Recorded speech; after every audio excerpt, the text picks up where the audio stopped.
So I want to tell you a story about one time I was researching in the Houston Informer, a black owned newspaper in Houston. This is a story from the 1950s involving a person named Obie Mills. Obie Mills lived in Houston as a black person in a segregated neighborhood. And I'm hesitating to kind of describe Obie because how they thought about gender was complicated. Obie was assigned male at birth, but at night would go out as a woman.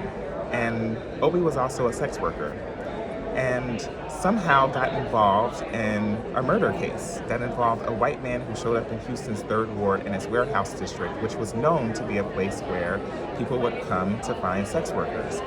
Turns out there was a white man who was the victim of this murder. Now, here's the difficulty that I had.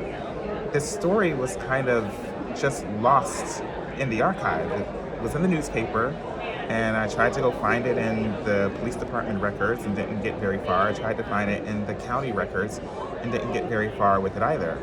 So I started doing some searches on the internet and found a slight reference to their name in a magazine called True Detective. The True Detective was out of print, and I couldn't find it anywhere except eBay. And even then, it wasn't for sale anymore. So I started reaching out to a bunch of folks to see who had bought the copy and whether the seller still had the copy, and it turns out the seller still had it. So I reached out and asked could they send me a copy of this magazine story about this case that involved this so-called female impersonator and this murder. And it gave me so many more details about what happened. I want to tell more of this story, and maybe I'll write about it soon, but I'll give you kind of a teaser about where it goes.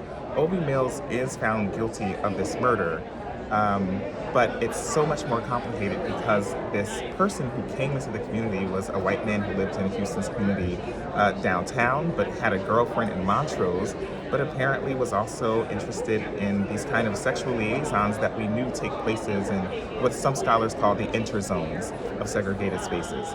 So I would love to tell more of the story. I'm going to write about it one day, so keep your eyes peeled. But it was just a fascinating find, and one of the strangest ways that I've come across new information by going to Google and finding somebody on eBay who happened to have a copy of this thing that I couldn't find anywhere else. So shout out to you.